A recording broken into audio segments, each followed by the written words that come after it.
Hi, I'm Luna. I'm a qualified accountant and a former investment banker. And I used to think that you needed thousands to start making passive income. Turns out, I was completely wrong. So in this video, I'm sharing 5 ways you can start building passive income with less than $100. I'll show you exactly how to get started, what to expect, and how much you can realistically make from each one. Starting with number 1, passive income through investing. This is probably the most boring one on this list, but it's also the most accessible and the most passive. And that is high interest accounts and investing. And you might be watching this thinking, Misha, how is a savings account going to make me rich? It's not. I'm not going to lie to you. It won't make you rich. But this is about building the habits, realizing how passive income feels, because once you get a taste of it, you'll want to keep going. And that's really what this is about. Getting started and proving to yourself that your money can work for you, even if it is just $100. So let me break down the 2 options for you and tell you exactly what you need to do, step by step. First, the high-interest savings account, also called a high-yield savings account. They're basically bank accounts that actually pay you decent interest. We're talking 4 to 5% annually right now, and this is mostly for online banks. Compare that to the 0.01% most traditional banks give you, and it's a no-brainer. Then there's investing, but I'm not talking about trying to pick the next stock. I'm talking about putting small amounts, maybe it's $20, $50, $70, whatever you can manage, into something like an all-world fund or the S&P 500 that has historically generated between 8 to 10% annually over different 10, 20-year timeframes. Both of these are passive in probably the truest sense. Your money is literally working while you sleep. So how do you get started? For savings accounts, go on websites like Bankrate or Money Saving Expert and compare the rates. Look for accounts with no fees, government protection, and easy withdrawals. Most of these accounts have a cap to how much you could put in or how much they'll pay you interest on. So if you have quite a lot of savings, then you want to split up your savings across different accounts and maximize the amount that you're going to make interest on. So using real numbers, if you put $100 into a 5% high-interest savings account, you'll earn about $5 per year. Small, but completely risk-free. Scale that up to $10,000, that earns about $500 per year, and that's purely passive. My high-interest savings account pays me daily, so the interest is the same, but it pays out daily. And so that really feels like I'm making a quick win every single day. It's tangible. I can see it growing. For investing, there are loads of apps. Vanguard, InvestEngine, Trading 212. Choose diversified funds like the ones I mentioned, and let's say you use an app that automatically invests $1 per day. That's about $365 per year you're investing.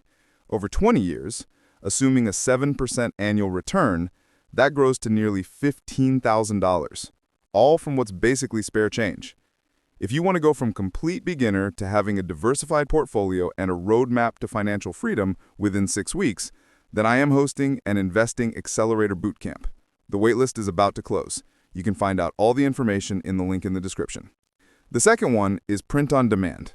If you've been wanting to start an online business but you don't want to risk money on inventory, this one is perfect. And for that, I want to introduce Gelato, which is today's sponsor. Gelato is a print-on-demand platform that lets you design and sell all kinds of custom products, from t-shirts, mugs, photo books, calendars, posters, with no upfront cost and without ever holding inventory. So when someone orders from your store, Gelato handles everything, from the printing, the packaging, and the shipping. What makes Gelato stand out is they produce locally in over 30 countries. So if a customer orders in London, the product is printed and shipped from the UK. If another orders in Sydney, it's produced and shipped right there in Australia. That means faster delivery, lower costs, and a much smaller carbon footprint compared to traditional manufacturing. So how do you get started? Super easy. First, you need to sign up. It's completely free, gelato.com. Then connect your store, whether it's Etsy, Shopify, TikTok Shop, or even Amazon. After that, pick your product from Gelato's huge catalog, upload your design and create your mockup using their Magic Mockups feature, set your description, decide your price, and then publish to your store. In less than 10 minutes, you could have your first product ready to sell. And if you want to check quality beforehand, you could order samples to your door. They let me try out the platform, and I ordered this product. It was a really smooth process. The calendar is great quality. I even got my name on it. The thing is, with print on demand, you never know what's going to take off. So it takes trying and testing with as many designs as you can and seeing what lands. I recommend picking a niche that lines up with your interests. because you'll be the one creating the content and promoting it. So the more it fits you, the easier it is to keep going long term. An example of someone who's done this, Rachel Rofe, who's an early print-on-demand entrepreneur.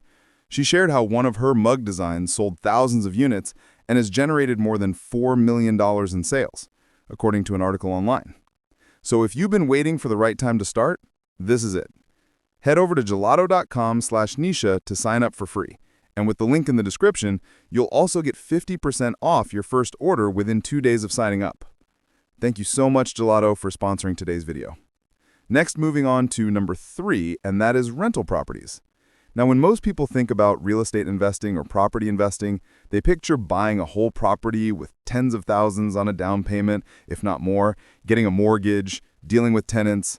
But you don't need tens of thousands to invest in real estate. And like the title of this video says, you can start investing in real estate now with as little as $100, or whatever money you have, through REITs, that is real estate investment trusts. These are essentially stocks in companies that own a lot of real estate. So instead of owning a property directly yourself, you just buy stock in a company that owns a lot of properties. It's kind of the same thing. So here's what makes REITs really interesting. They're legally required to pay out 90% of their profits to shareholders in the form of dividends. So when these companies collect all the rent payments, they're going to pass on 90% of that to you. REITs are a good option because instead of one property, you get exposure to thousands of different properties. That gives you a huge amount of diversification. Plus, the REIT has professional management, so they know how to manage huge portfolios of real estate. So you kind of get the benefit of professional management, passive income, diversification, and you don't have to do anything yourself. It's very different than actually owning real estate. There are REITs that invest in apartment buildings, in commercial properties like shopping centers, in data centers. There is even ones that only invest in things like storage facilities or specific sectors. The dividend yield can range anywhere between 2 to 6%, and you're also getting the potential appreciation when the stock price goes up. So it's a nice thing to have in your overall portfolio. A lot of platforms let you invest in REITs with as little as $50 to $100, or the equivalent for whatever currency or country you're in. Moving on to number 4, and that is affiliate marketing. And I'll be honest, this one gets a bit of a bad reputation because of all the videos that say, I'll make $10,000 a month from affiliate income and things like that. That said, when I started creating videos online, affiliate income was my only income stream for a very long time. And I would say as a content creator, it's actually the most accessible income stream. You don't need many followers at all to start earning a little bit from your affiliate income. Unlike sponsors or selling products, it takes building an audience to be able to monetize those two. Or even YouTube AdSense, you need 1,000 subscribers to start making money from YouTube. But affiliate income, the barrier to entry to start making money through affiliate income is a lot lower. I definitely wasn't making thousands from this. I was making maybe $20, $30, $40 or equivalent a month from recommended products I actually used. With this, the easiest way to scale it is you do have to create content, maybe blog posts, newsletters, TikToks, and include links to products that you actually use. So when someone clicks your link and buys something via your link, you get a small commission off of that. That's how affiliate income works. So breaking this down for you, you can start this completely free. If you start a newsletter subscription through Medium, Substack, or even you start posting content on TikTok, I suggest starting with a niche that you know really well. Don't try to review random products that you've never used.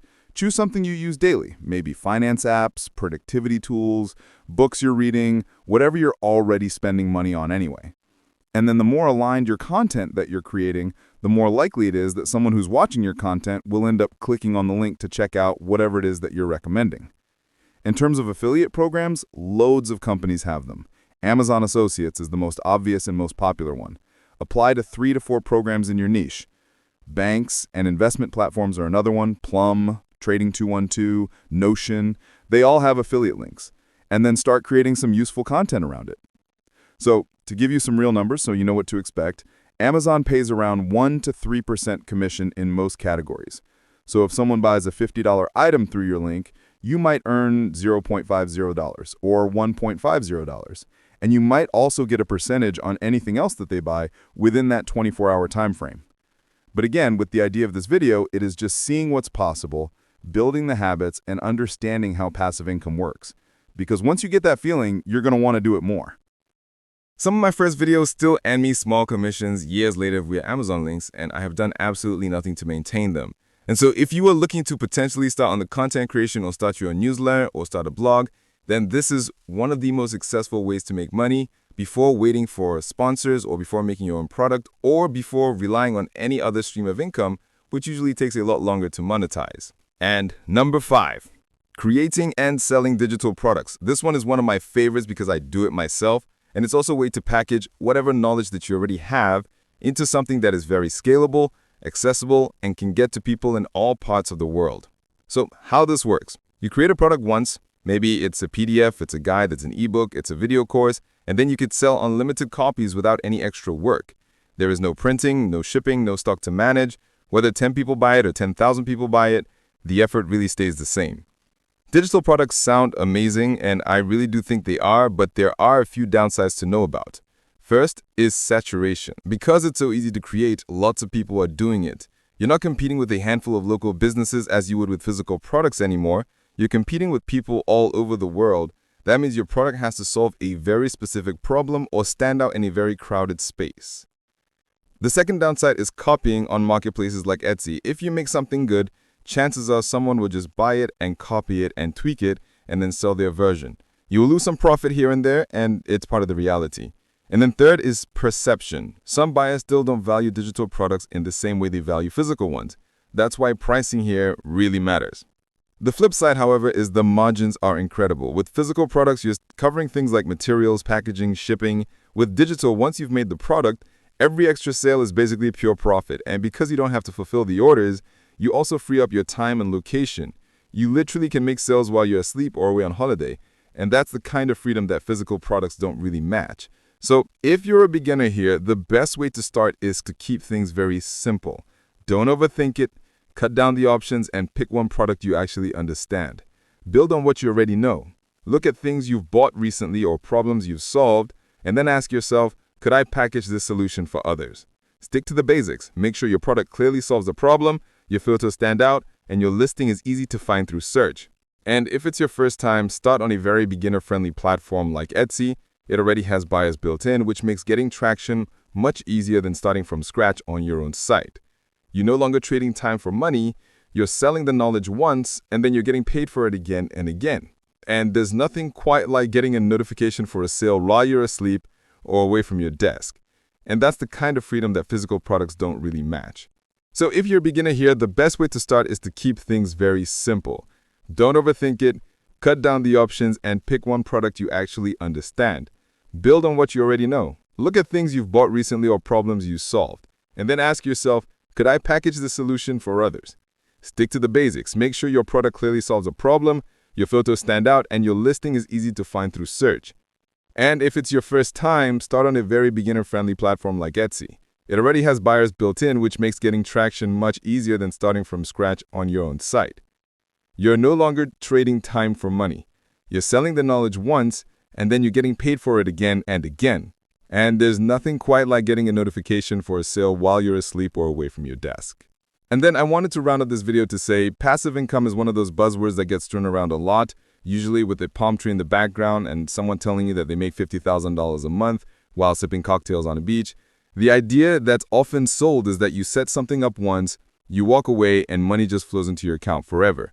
But the reality is nothing is truly passive from day one. You've got to write that ebook, you've got to create that content, you've got to research those funds and those REITs, you've got to set up those systems. The passive part only comes after you've put in the effort. And even then, it's not completely hands-off. You'll need to update things occasionally, you need to respond to questions, you might need to hire a team to manage some of the stuff for you. What makes these income streams valuable isn't that they're effortless, it is that they can eventually earn you money whilst you're doing other things.